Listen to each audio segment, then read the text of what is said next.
ओम काली जी। आप सभी का हार्दिक स्वागत है अध्यात्म की यात्रा में, जहां हम स्वयं को जानने का प्रयत्न कर रहे हैं। हम सभी अध्यात्म के मार्ग पर चल रहे हैं। हम ध्यान करते हैं, मंत्र करते हैं, सत्संग सुनते हैं, गुरु जी के वचन सुनते हैं, और हम जागरूक भी हैं कि कभी कभी रुककर स्वयं से पूछें, क्या अध्यात्म केवल हमारी दिनचर्या का एक हिस्सा बन गया है, या वास्तव में हमारे जीवन का परिवर्तन बन रहा है। जब हम अध्यात्म में आगे बढ़ते हैं तो धीरे धीरे हमें यह समझ आने लगती है कि जीवन में जो कुछ भी हमारे सामने आ रहा है वह केवल बाहर की घटना नहीं है। हर परिस्थिति हमें अपने भीतर देखने का एक अवसर देती है। कोई हमें अपमानित करता है तो वह हमें हमारे अहंकार से परिचित करा सकता है। कोई हमें छोड़कर चला जाता है तो वह हमें मोह और आसक्ति को समझने का अवसर दे सकता है। कोई हमारी इच्छा के अनुसार व्यवहार नहीं करता तो वह हमें अपने नियंत्रण की इच्छा दिखा सकता है। इस दृष्टि से देखें तो हमारा पूरा जीवन ही एक आध्यात्मिक पाठशाला बन जाता है। हम चाहते हैं कि परिस्थितियां बदलें, लोग बदलें और हमारे अनुसार सब कुछ हो, लेकिन अध्यात्म हमें एक अलग दिशा में ले जाता है। वह कहता है, परिस्थितियों को बदलने से पहले अपनी दृष्टि को बदलो। अध्यात्म हमें जीवन से दूर नहीं करता, बल्कि जीवन के बीच में रहकर जागरूक बनाता है। आज हम अपने भीतर की इसी आध्यात्मिक यात्रा को और गहराई से समझने का प्रयास करते हैं, गुरु जी के मार्गदर्शन में। गुरु जी। ओम काली जी। हम लोगों ने बड़ा ही सेंसिटिव टॉपिक लिया है, आध्यात्मिक अहंकार। जहां भी अहंकार शब्द आ जाता है ना, वो बहुत ही सेंसिटिव मैटर हो जाता है, क्योंकि किसी को ये सुनना अच्छा ही नहीं लगता कि वो अहंकार में फंसा हुआ है। सबको लगता है वो तो अहंकार से मुक्त है। लेकिन माता रानी की ऐसी कृपा है कि शिव काली गोद में जो भक्त अपने आध्यात्मिक मार्ग पे आगे बढ़ रहे हैं, वो अपने अंतर मन में अपने आप को टटोल रहे हैं और ये देखने की कोशिश कर रहे हैं कि क्या उनको तो ये अहंकार फंसा नहीं रहा है ना। ये एस्केप भी बड़े अच्छे से हो रहा है, और ये कृपा है माँ कुंडलिनी की कि हम ये शक्ति प्राप्त कर रहे हैं कि हम अपनी गलतियों को देख सकें और उनको सुधार सकें। और होना ये सब अनायास ही है, स्पॉन्टेनियसली होना है, क्योंकि माँ कुंडलिनी का जो हमारे भीतर जागरण हुआ वो अनायास हुआ, अपने आप हुआ। और साधना के माध्यम से माँ अपने आप ही कार्यान्वित हो रही है। ये बात ठीक है कि मेरा मार्गदर्शन है, लेकिन ये आपकी अपनी प्राप्ति है, आपके अपने संस्कारों की उपलब्धि है। आपने अपने जो तप किए हैं उसका आपको फल मिल रहा है। वो ये अनायास ही रहा है, लेकिन हमको उसके बारे में पहले तो अवेयर होना, जागरूक होना बहुत जरूरी। ये तो कोर प्रिंसिपल है हमारे अध्यात्म का कि हमें जागरूक होना पड़ेगा। अब सोए हुए को हम क्या अध्यात्म सिखाएंगे? जागरूक होना जरूरी है, और अपने भीतर ईश्वरीय गुणों का जागरण करना जरूरी है, और उनको अपने दिनचर्या में प्रकटीकरण करना जरूरी है। ये सब बातें हम लोग जानते हैं। और जो मैंने पिछले सत्संग में बात करी आध्यात्मिक अहंकार की, उसमें जो सबसे मुख्य बात थी, जो ज्यादातर हर जगह ही आ रहा है, जो अवगुण, वो अवगुण ये है कि हम लोग अपने आप को श्रेष्ठ समझने लग जाते, अलग समझने लग जाते। जहां ही हमने अपने आप को श्रेष्ठ समझा तो उस भावना के कारण हम और कई सारी चीजों में फंस जाते। हम श्रेष्ठ हैं क्यों? सबसे बड़ा मुद्दा तो ये है, ऐसा क्या हम करके आए कि हम श्रेष्ठ हो गए? जन्म हम अपने आप मिला, हमारा अपने आप ही सारे कार्य भगवान कर रहे हैं, हम सोच रहे हम कर रहे हैं, लेकिन वो भगवान की रजामंदी से ही हो रहा है।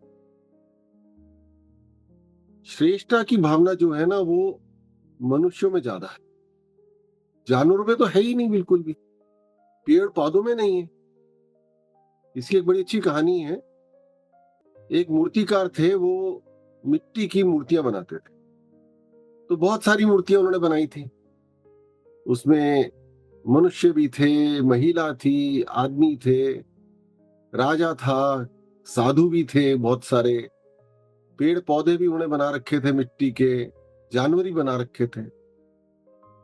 उनकी जो घर था उसमें जगह जगह ये मूर्तियां रखी थी और एक बहुत बड़ा कमरा था, वहां भी रखी थी।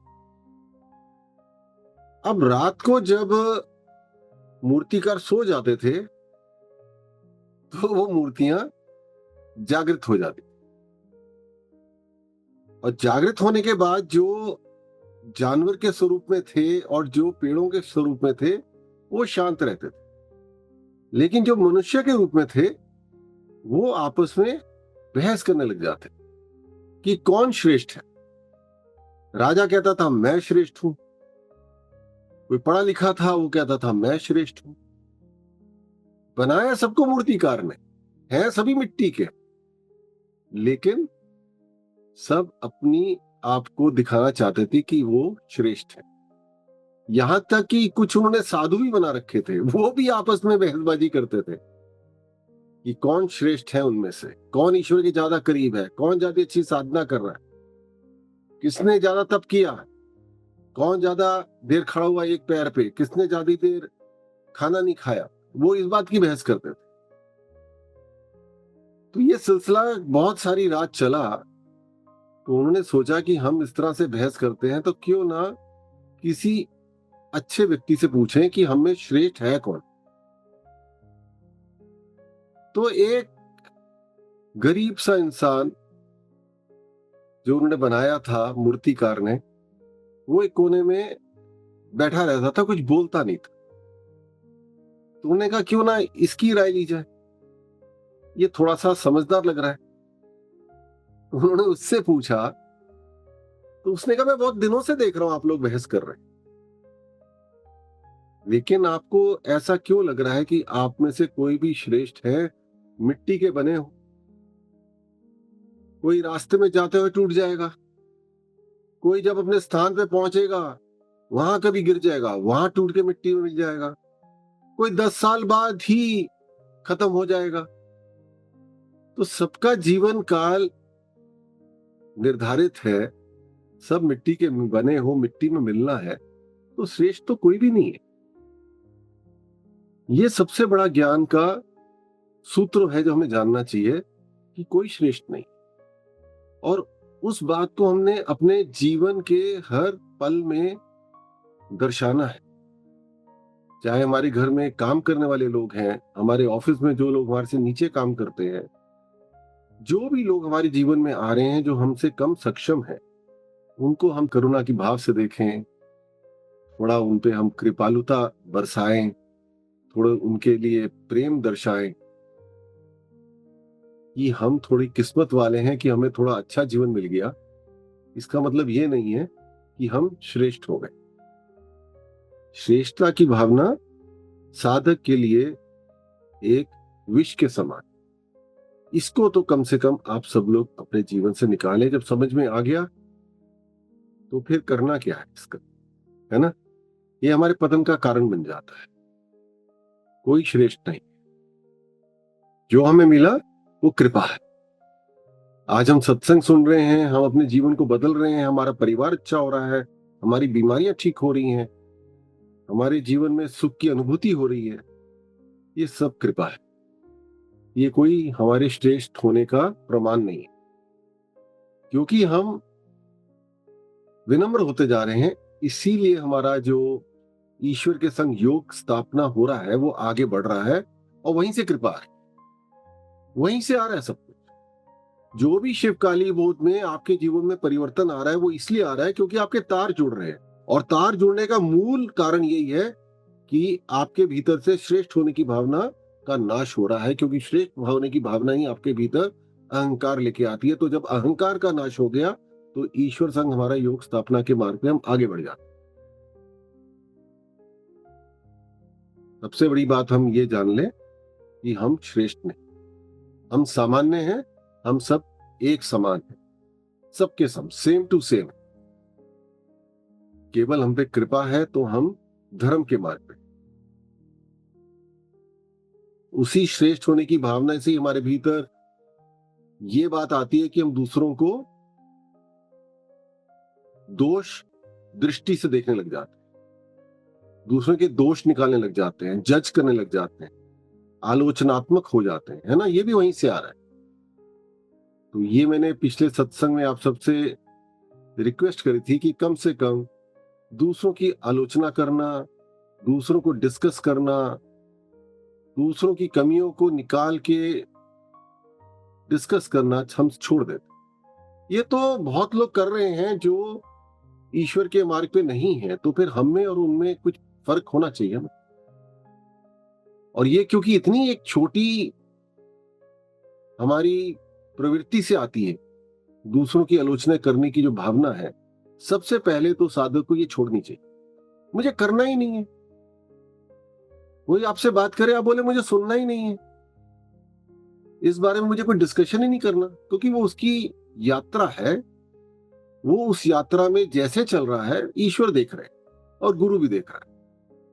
और जब गुरु कुछ नहीं बोल रहा तो फिर हम क्यों बोले, है ना, नहीं बोलने का।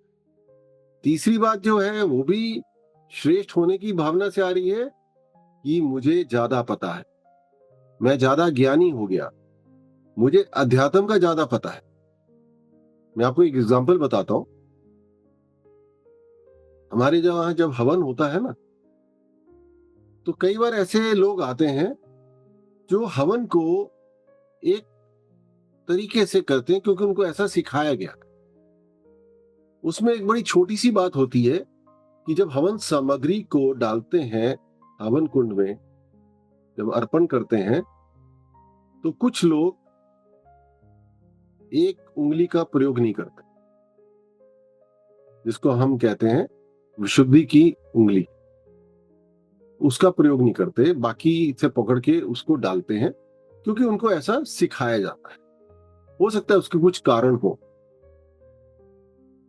तो जब हम लोग हवन कर रहे थे एक बार, तो एक व्यक्ति अपने बगल में बैठे किसी और माँ के बच्चे को सिखाने लग गया कि आप इस तरह से हवन सामग्री मत डालो। तो उस समय तो मैंने कुछ नहीं कहा। बाद में मैंने उन दोनों को बिठाया अपने सामने और उनसे बोला कि किसी उंगली को खराब मान लेना और इसलिए उसको हवन सामग्री के साथ छूना नहीं, ये कौन से शास्त्र में लिखा है। और दो व्यक्ति ने बोला था, उसको मैंने यही बोला कि ठीक है, मैंने तो आपसे बोला नहीं कि आप इस उंगली का भी इस्तेमाल करें, मैंने कहा बोला, क्योंकि आप करें या ना करें, अगर आपकी भावना में शुद्धता है तो ईश्वर आपकी आहुति को स्वीकार करेंगे। ये तो बिल्कुल कोर प्रिंसिपल है ना। तो मैंने तो आपको एक बार नहीं बोला कि आप उस उंगली को लगाओ, तो आप क्यों बोल रहे हो किसी और को कि आप इस उंगली को मत लगाओ। हम क्यों फंस रहे हैं यहाँ। और वो आप वहां डिस्कशन करने लग गए तो हवन में तो चित्त हट गया, चित्त तो एक उंगली में चला गया, है ना। तो मैं भी किसी को नहीं बोलता हूं कि आप ऐसा मत करो तो गलत हो जाएगा, वैसा मत करो तो गलत हो जाएगा। कुछ गलत नहीं होने वाला, क्योंकि वो भावना देने वाला ईश्वर है ना। और ईश्वर के प्रति अगर आपकी श्रद्धा है तो आपके माध्यम से कोई गलत होने नहीं देंगे। जब हम ईश्वर की साधना कर रहे हैं, ईश्वर से प्रेम कर रहे हैं, ईश्वर के लिए हम तप कर रहे हैं, ईश्वर मार्ग पर चलने के हम उनके गुणों का अपने भीतर जागरण कर रहे हैं, तो जब भीतर गुणों का जागरण हो गया तो ईश्वरीय गुण तो सतो गुण है, तो वो हमको गलत होने ही नहीं देंगे। It will not happen. तो हमें किस लिए किसी को उसकी गलतियां निकालें, वो भी 10 लोगों के सामने। अगर बोलना ही था तो अलग से बोल देते चुपचाप प्यार से। अगर गुरु सामने बैठा है और फिर गलतियां निकाल रहे हो, ये कौन सी अच्छी बात है। तो अच्छी बात नहीं है ना। इसीलिए वो ही श्रेष्ठ होने की भावना हमारे भीतर ये बात लेके आई है कि मुझे ज्ञान ज्यादा है, मुझे सबको बताना है। सबको क्यों बताना है? क्योंकि अहंकार को हवा मिल रही है, मेरी पहचान बने। और बताने वाला ये सोचता है कि मैं तो कुछ कल्याण कर रहा हूं सामने वाले का।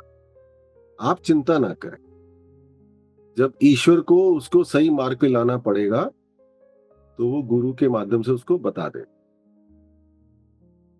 लेकिन अगर कोई आपके पास आए पूछने के लिए कि मुझे आप बताओ, तो बताइए,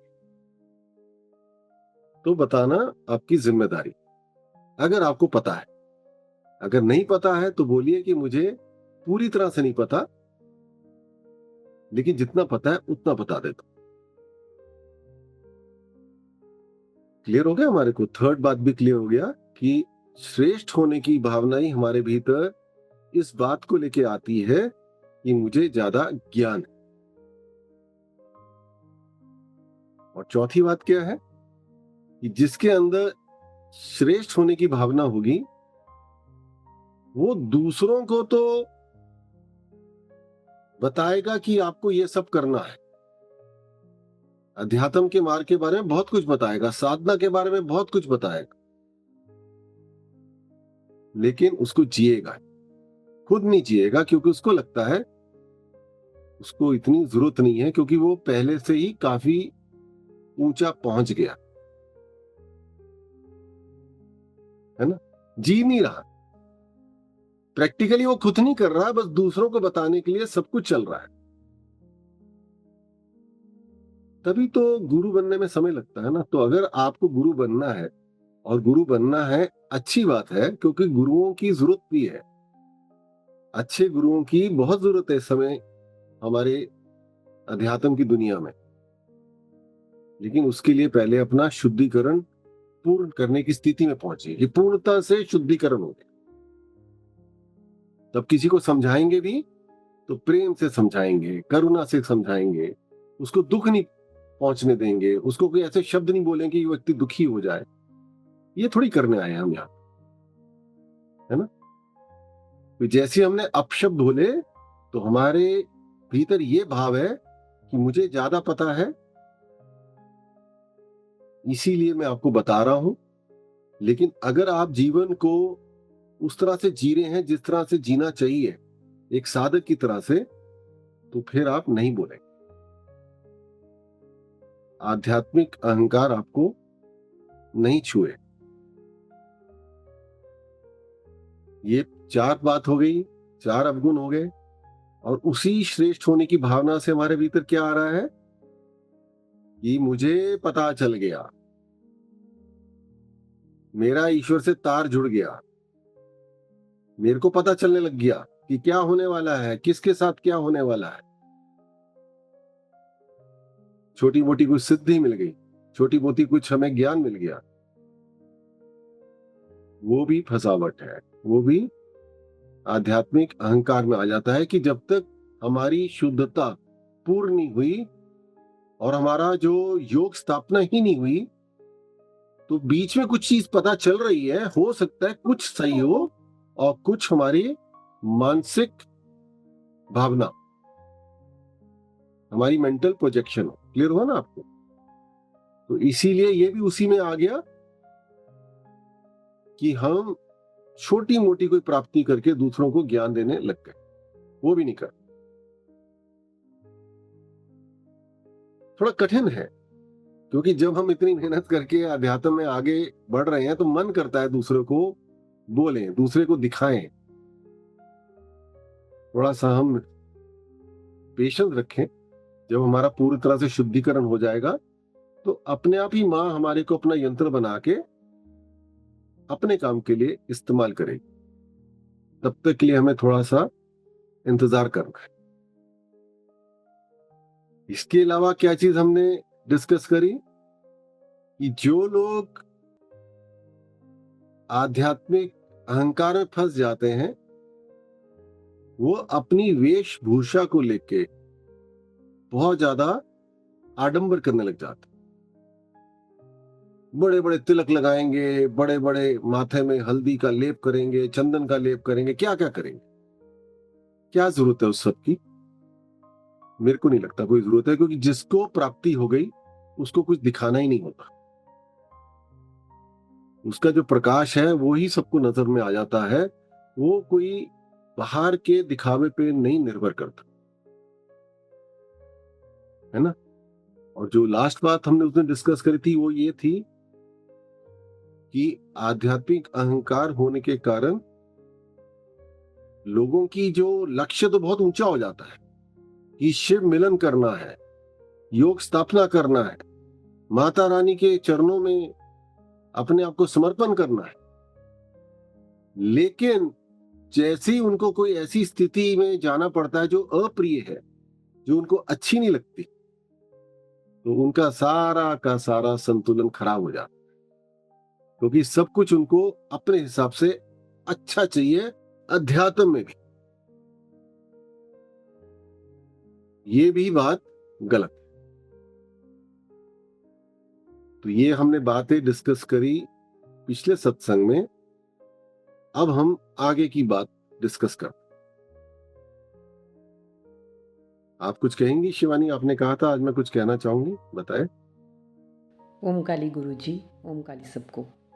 गुरुजी, ये जो हमारा टॉपिक है आध्यात्मिक अहंकार, मुझे इसमें से जो एक चीज़ लगी जो मुझ में है वो ये है कि मैं मैक्सिमम सिचुएशन में जो है कि मुझे सामने वाले से ज़्यादा पता है और मुझे इस चीज़ के बारे में बताना चाहिए। बताना तक तो ठीक है, बट कई बार मैं उस चीज़ में उसको फोर्स लग जाती हूँ करने की, हाँ मैं अपनी बात सही बोल रही हूँ तो मैं सही ही बोल रही हूँ, मैं उस चीज़ को प्रूव कर लूँ। एंड तक जो है मैं उसको प्रूव करने में ही लगी रहती हूँ। तो गुरुजी, आपने जो बताया कि हमें जो है इस चीज़ में नहीं फंसना है, क्योंकि सबकी बुद्धि भगवान ही चला रहा है, माता रानी है, हर किसी का अलग अलग लिखा है। मुझे इस चीज़ में नहीं फंसना है कि मुझे अब समझ आ गया तो मुझे ज़्यादा पता लग गया और सामने वाला मेरे से नीचे, क्योंकि ये भी तो एक वही अहंकार आया ना कि मुझे से ज़्यादा ज्ञान है और सामने वाले को कम है, तो मुझे ये बताना है बिना उसके पूछे।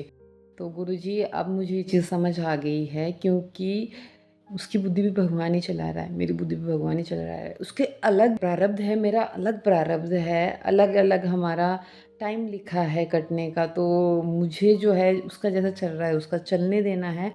मुझे अपनी आध्यात्मिक जो जर्नी है उस पर फोकस करना है और अपनी कमियों को देखना है कि मेरे अंदर क्या कमी है।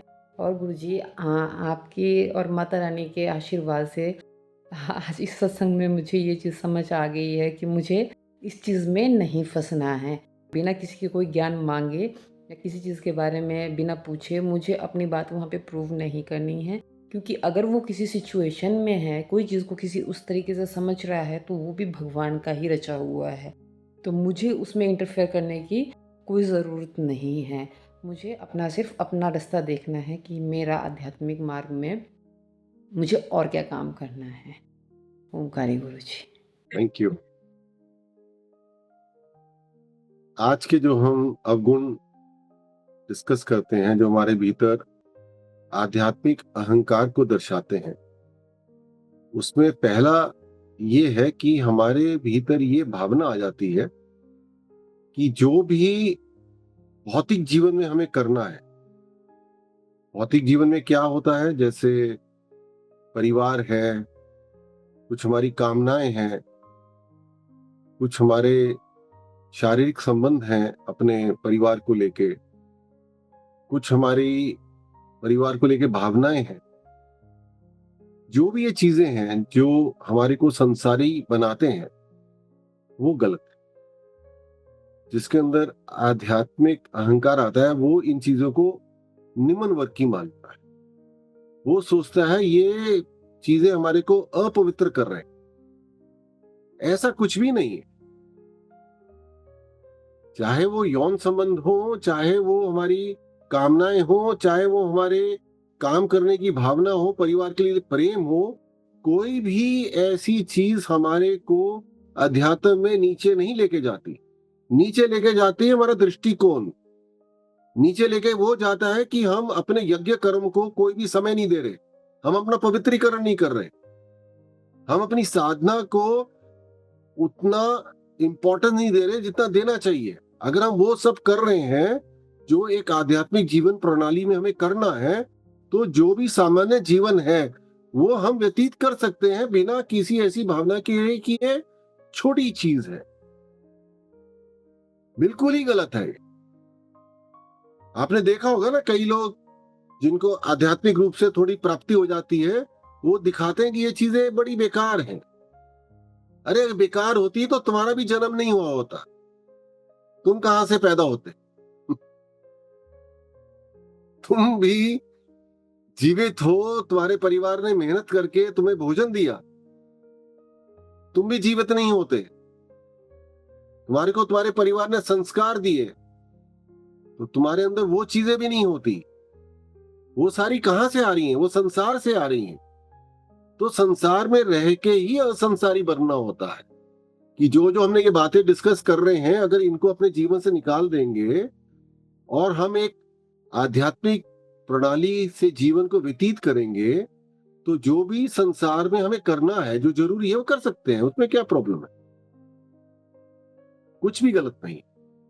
शरीर के साथ ही हम आत्मा तक पहुंच पाएंगे। सीधा आत्मा पे हम कैसे पहुंचेंगे? तो शरीर की जो जरूरत है, क्योंकि शरीर तो बना हुआ है एलिमेंट से, उन एलिमेंट्स की जो जरूरत है वो हमको पूरी करनी हो। इसीलिए एसकेबी का जो मार्ग है वो परिवार के माध्यम से चल रहा है।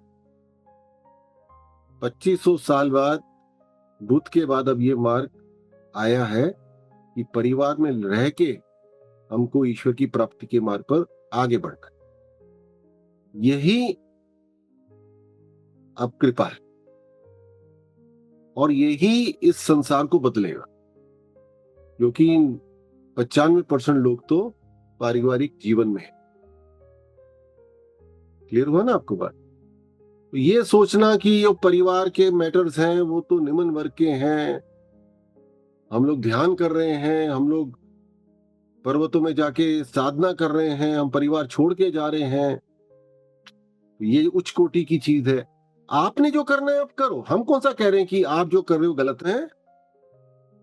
ये तो बात है ही नहीं डिस्कस करने की कि कौन सही है और कौन गलत है, क्योंकि करने वाला ईश्वर है। आपके अंदर जो भावना आई वो ईश्वर ने दी, हमारे अंदर जो भावना आई हमें भी ईश्वर ने दी। आप अपनी भावना के हिसाब से उस मार्ग पे चल रहे हो, हम अपनी भावना के हिसाब से इस मार्ग पे चल रहे हैं। आप भी सही हैं, हम भी सही हैं। क्योंकि अगर हम आपको गलत बोल रहे हैं तो हम ईश्वर को गलत बोल रहे हैं, उस रचयिता को गलत कर रहे हैं जिसने हर चीज की रचना करी है। And we have no authority to say that the path of another person is wrong. ठीक है, हमें नहीं कहना। जो अधर्म है वो माता रानी देख लेगी। इसके अतिरिक्त जो दूसरी बात है आध्यात्मिक अहंकार की, जो मुझे आज बतानी है, वो ये है कि ऐसे लोगों में एक समय में ऐसी एक भावना आ जाती है कि हम पहुंच गए, हमारा ईश्वर संयोग स्थापना हो गई, हमें मुक्ति मिल गई, हम एनलाइटेंड हो गए। एनलाइटनमेंट के लिए ऐसा बोला गया है कि उसके कुछ नियम होते हैं। अब कुछ लोग क्या होता है, वहां तक नहीं पहुंच पाते क्योंकि उनको वहां तक की यात्रा थोड़ी कठिन लगती है, तो जहां आधे अधूरे पहुंचे होते हैं वहीं पहुंच के बोल देते हैं कि हम एनलाइटेंड हो गए, हमें बोध मिल गया। और जो बोध है वो आधा अधूरा नहीं है, वहां तक पहुंचना पड़ेगा। मुक्ति आधी अधूरी नहीं है, वहां तक पहुंचना पड़ेगा। उसका कोई ना कोई पुष्टि देगा, गुरु उसकी पुष्टि देता है, या आपके अंतर मन में जब वो भावना आती है कि आप पूर्ण हो गए हैं, तो वो संसार पुष्टि देता है। ईश्वर आपको जब यंत्र बना लेता है तो संसार को नजर में आता है कि इस व्यक्ति को मुक्ति मिल चुकी। ऐसे थोड़ी होगा बोलने से कुछ भी हो जाए। तो ये सबसे खतरनाक फसावट है एक साधक के लिए कि यात्रा भी पूर्ण नहीं हुई, उसको लग रहा है कि मेरी यात्रा पूर्ण हो गई, मैं वहां पहुंच गया, मेरा शिव से मिलन हो गया। तो अगर आप रील्स देखते हैं तो ऐसे बहुत सारे गुरुजन हैं जो बोल रहे हैं कि हमारा मिलन हो गया,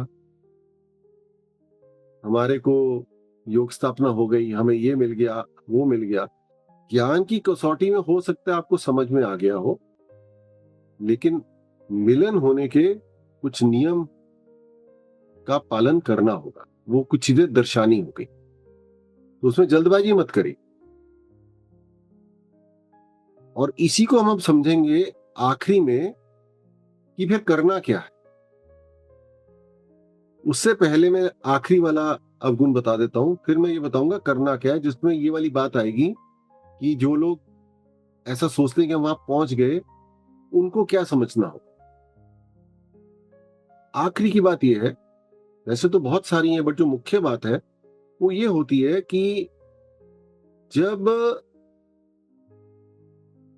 ऐसे लोगों को कोई भी चुनौती मिलती है कि तुम सही नहीं कर रहे, तुम्हारी साधना सही नहीं है, तुम सही मार्ग पे नहीं चल रहे, तुम्हारा गुरु सही नहीं है, तुम ये कुंडली योग कर रहे हो ये गलत है, वो जो कर रहे हैं जिससे उनको प्राप्ति हो रही है, जो आगे बढ़ रहे हैं, लेकिन जैसे उनको कोई चुनौती मिलती है, या तो वो घबरा जाते हैं, या तो वो रक्षात्मक भाव में आके तर्क वितर्क करने लग जाते हैं, या वो उस मार्ग को ही छोड़ देते हैं। उनको ऐसा लगता है शायद सामने वाला सही बोल रहा है। आपकी अपनी प्राप्ति, आपकी अपनी अनुभूति, आपकी अपनी यात्रा, आपकी अपनी विजडम, आपका अपना विवेक, आपकी अपनी भक्ति, वो आपको बताएगी ना क्या सही है क्या गलत है।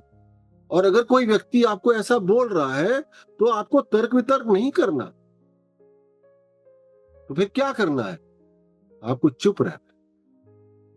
ठीक है, जो तुमने बोलना है बोल, तुम्हारे बोलने से मेरे अहंकार को कोई चोट नहीं पहुंच रही, क्योंकि मेरे अहंकार का नाश हो चुका है। तो जिसको चोट पहुंचनी थी उसका तो नाश ही हो गया। अब जो आपने करना है करो। ले लो आपको, ये बड़ा कठिन होता है साधकों के लिए, उनको बहुत सारी चुनौतियां मिलती हैं। बहुत सारे लोग उल्टा पुल्टा बोलते हैं, कुछ भी बोल देते हैं। ऐसा ही बोल देंगे, अरे तुम तो साधक हो तो तुम गुस्सा क्यों कर रहे हो। अरे भाई 10 बार तो आपने मेरे पे चिल्ला लिया, अब 11वीं बार अगर मैंने थोड़ा बोल दिया तो आप मुझे बोलने लगे कि तुम तो साधक हो, तुम ऐसा क्यों कर रहे हो। इतना भी तंग मत करो ना हम साधकों को, इतना भी तंग मत करो, लेकिन 10 बार तक चुप रहना पड़ेगा। इतनी तो अपने अंदर शक्ति को हमें जागृत करना है। एकदम से तर्क वितर्क में नहीं पड़ना, एकदम से अपने आप को अच्छा नहीं दिखाना। भाई आप कह रहे हो गलत है तो हम गलत ही ठीक है, हमें कोई प्रॉब्लम नहीं। आप कह रहे हो हम लोग बहुत अहंकारी हैं तो हम अहंकारी हैं, हम ठीक है, हम नहीं बोलेंगे। आप हमारे को ट्रिगर नहीं कर सकते, आप हमारे को रिएक्शन मोड में नहीं ला सकते, हमें नहीं आना। तो फिर करना क्या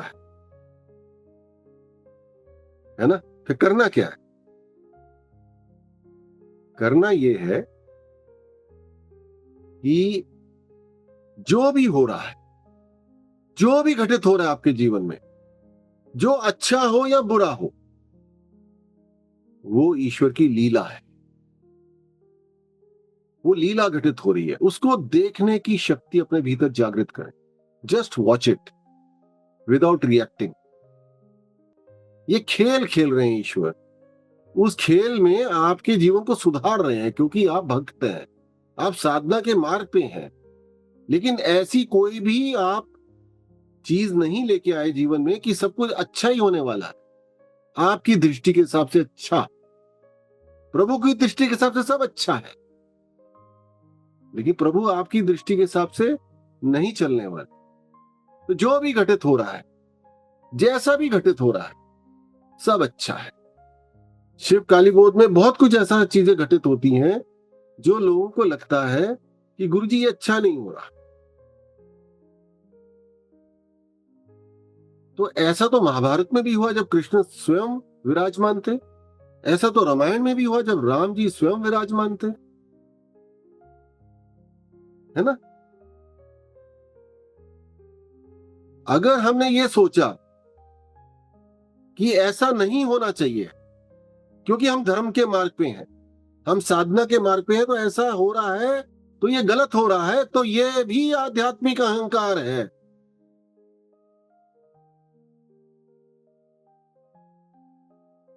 आपको हर चीज को ईश्वर की लीला समझ के देखना है।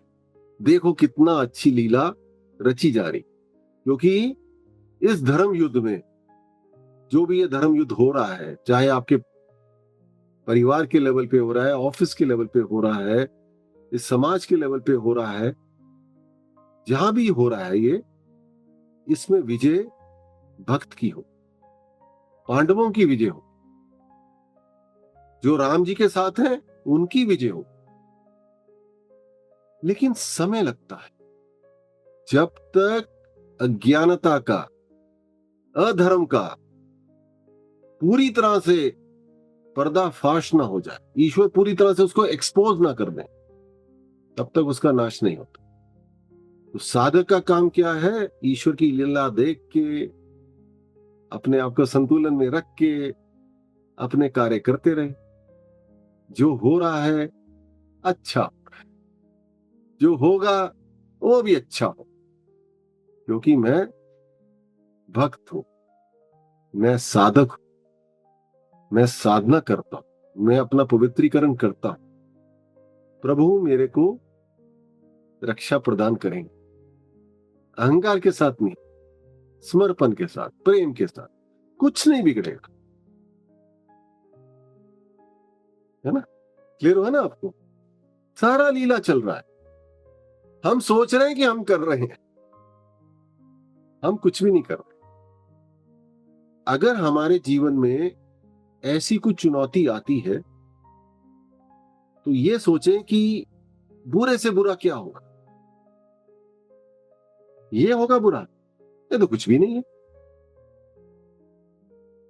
तो आप चिंताओं से मुक्त होके उस लीला को लीला रूप में देखते हुए, अपना संतुलन रखते हुए, समभाव में आके आप उस समय को पार कर दें, और फिर देखेंगे कि ईश्वर ने क्या रचा था। आपको मेरी बात क्लियर हुई? अलग बताएंगे, कंक्लूड करेंगे आज का।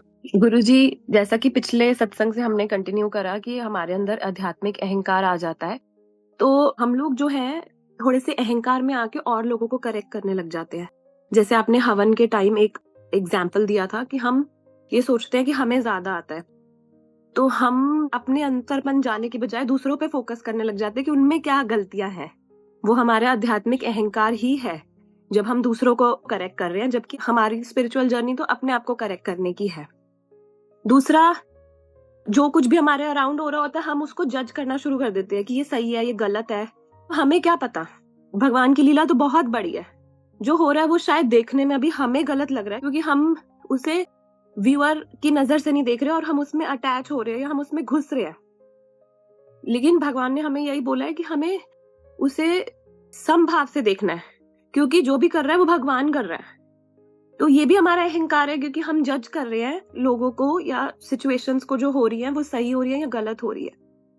जो भी हो रहा है वो भगवान कर रहे हैं, तो हमें उसे समभाव से देखना है कि वो अच्छा ही हो रहा है, क्योंकि जो होना है वो अच्छे के लिए ही होना है। वही हमारा भगवान को समर्पण है, माँ को समर्पण है कि माँ करने वाली है तो माँ अच्छा ही कर रही है, चाहे अभी शॉर्ट टर्म में हमें वो गलत लग रहा है। और दूसरा, हमें ऐसे लोगों से, जिन लोगों को ये लगता है कि उन्हें बोध मिल गया लेकिन अभी उन्हें थोड़ी बहुत सिद्धियां मिली होती हैं, या वो अभी जर्नी में होते हैं लेकिन उन्हें लगता है वो वहां पहुंच गए, तो ऐसे लोग भी अगर आपको कुछ कहेंगे तो हमें रिएक्ट नहीं करना है, हमें बस सुनना है और शांत रहना है। गुरु जी, जब आप ये बता रहे थे तो मैं सोच रही थी कि हम, आई डोंट नो, हम ये कैसे आइडेंटिफाई करेंगे, बट मुझे ऐसा लगता है कि गुरु के अलावा कोई भी आपको बोल रहा है तो आपको शांत रहना है और सुन लेना है। मतलब हर बात पे रिएक्शन नहीं देना है कि किसी ने कुछ कहा और हम उसे अब्सॉर्ब भी ना करें और पहले रिएक्ट करने लग जाए कि ऐसा कैसे मुझे कह दिया। वो भी अहंकार है हमारा। Very nice, thank you. करना क्या है? करना ये है कि जो अहंकार है उसको आप अपना दुश्मन मत माने। अहंकार को दुश्मन ना मान के अपना टीचर मान, कि वो हमारी परीक्षा ले रहा है।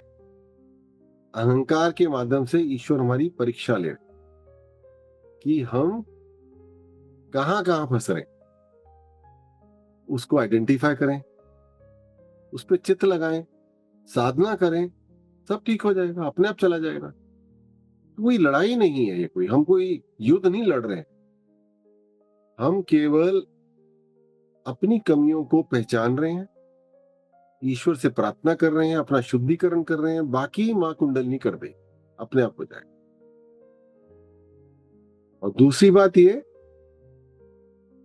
कि ऐसा कोई लक्ष्य लेके ना चले अध्यात्म में कि मुझे बोध में पहुंचना है, मुझे योग में पहुंचना है, मुझे ऐसा करना है, वैसा करना है।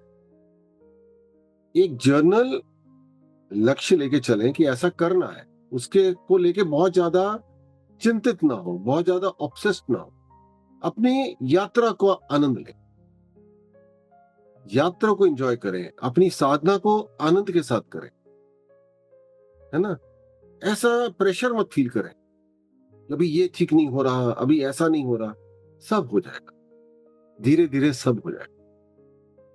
आप जितनी जल्दी आगे बढ़ रहे हैं, उतने समय में पहुंचने के लिए कई योगी जन को कई साल लग जाते।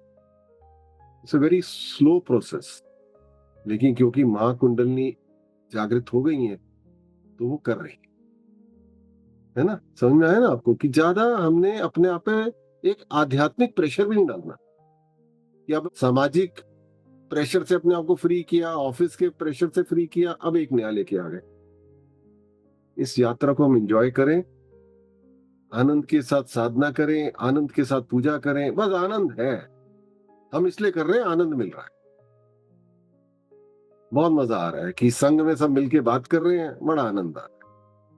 इस तरह से चले हम लोग, मेरे ख्याल से हम लोग धीरे धीरे वहां तक पहुंच जाएंगे जहां हमारी तकदीर हमें लेके जाना चाहती है, हमारा प्रारब्ध हमें वहीं लेके जाना चाहता है ना। ये कृपा ही तो है कि हमको ऐसा डेस्टिनी मिली है, केवल थोड़ा सा संघर्ष है, कर लेते हैं। क्लियर होगा आपको मेरी बात ना। लड़ाई नहीं लड़नी अपने अहंकार के साथ, अपने अहंकार को एक्सपैंड करना होता है कि मैं से अब ये दुनिया मेरी है, ये जग मेरा है, ये पूरी सृष्टि मेरी है, क्योंकि इसी सृष्टि से मेरी उत्पत्ति हुई है। मुझे सबकी चिंता करनी है, सबके बारे में सोचना है, सबसे प्रेम करना है, सबको क्षमा करना है। तो हमने अपने अहंकार को एक्सपैंड कर दिया, तो फिर हमारे को वो परेशान नहीं करता, क्योंकि हमने अपने आप को सीमित कर लिया ना। आप समझो इस बात को, आप आत्मा हो, आत्मा असीमित है, परमात्मा असीमित है, यह ब्रह्मांड असीमित है। आपकी उत्पत्ति वहां से हुई है जो असीमित है। तो आपने जब अपने आप को बांध लिया तो वो तड़पने लग जाती है आत्मा, वो एक तरह से कैद हो जाती है। उस कैद को ही बोला जा रहा है कि एक्सपैंड करो, कैद में मत रखो। तो अगर कैद में रखोगे तो वो अहंकार आपको परेशान करेगा, और अगर उसको एक्सपैंड कर दोगे तो वही अहंकार आपका मित्र बन जाएगा, आपका मार्गदर्शक भी बन जाएगा। क्योंकि ईश्वरीय कार्य करने के लिए भी थोड़े अहंकार की जरूरत होती है, हर चीज के लिए हमें उसकी भी जरूरत है। मीना जी, आप कंक्लूजन कर दीजिए। आज हमने जाना कि जब हम आध्यात्मिक मार्ग पर चलते हुए अपने को दूसरों से श्रेष्ठ मानने लगते हैं, तो वहीं से आध्यात्मिक अहंकार जन्म लेने लगता है। धीरे धीरे यह भाव हमारे भीतर विनम्रता की जगह अभिमान लेने लगता है। हमें समझना चाहिए कि सच्ची आध्यात्मिकता हमें ऊंचा उठाती है, लेकिन दूसरों से ऊंचा होने का भाव नहीं देती। सच्चा ज्ञान हमें विनम्र बनाता है। इसी अहंकार से हमारे भीतर एक और भाव जन्म लेता है कि हमें सब पता है। अब हम दूसरों को ज्ञान देने लगते हैं। जिस क्षण हमें लगता है कि हमें सब कुछ पता है, उसी क्षण हमारी सीखने की यात्रा रुकने लगती है। इसलिए हमें हमेशा जिज्ञासा, विनम्रता और सीखने का भाव बनाए रखना चाहिए। एक और प्रकार का आध्यात्मिक अहंकार जन्म लेता है जब हम दूसरों को यह बताने लगते हैं कि उन्हें क्या करना चाहिए, कैसे जीवन जीना चाहिए, कैसे साधना करनी चाहिए, लेकिन स्वयं उन बातों को अपने जीवन में उतार नहीं रहे होते। सच्चा अध्यात्म दूसरों को उपदेश देने में नहीं, बल्कि अपने जीवन में उस ज्ञान को जीने में है। आज हमने जाना कि अध्यात्म हमें भौतिक जीवन का त्याग करना नहीं, बल्कि भौतिक जीवन को सही दृष्टिकोण से जीना सिखाता है। गलत तब होता है जब इन चीजों के प्रति मोह इतना बढ़ जाए कि हम अपने वास्तविक स्वरूप और जीवन के पवित्र उद्देश्य को ही भूल जाएं। हम भौतिक जीवन जी सकते हैं, लेकिन भौतिक वस्तुएं हमारे मन पर अधिकार ना कर लें, यही अध्यात्म की समझ है। त्याग वस्तुओं का नहीं, आसक्ति का करना है। कर्तव्य छोड़ना नहीं, कर्तव्य करते हुए भीतर से समर्पित रहना है। लेकिन अहंकार को अपना दुश्मन नहीं समझना चाहिए, बल्कि अपनी एक परीक्षा समझनी चाहिए। इसलिए अहंकार से लड़ना नहीं है, उससे सीखना है। उसे अपना शत्रु नहीं, अपनी परीक्षा समझना है। और हर परीक्षा की तरह इसे भी विनम्रता, जागरूकता और समर्पण से पार करना है। हमें अपने भीतर हमेशा यह भाव रखना है कि हे माँ काली महादेव, जो कुछ भी ज्ञान मुझे प्राप्त हुआ है वह सब आपकी कृपा से है। मैं तो केवल एक माध्यम हूँ। मेरे भीतर जो भी अहंकार है उसे दूर करके मुझे सच्चे ज्ञान और विनम्रता के मार्ग पर चलाएं। क्योंकि आध्यात्मिक यात्रा का अंतिम लक्ष्य ये नहीं कि हम कितना जानते हैं, बल्कि यह है कि हमारे भीतर का मैं कितना कम हुआ है। इस भाव के साथ कि हम आध्यात्मिक अहंकार से बचकर सच्चे ज्ञान और समर्पण की ओर जा सकें, आज के सत्संग को विराम देते हैं। अगले सत्संग में मिलेंगे, तब तक ओम काली जी। ओम काली।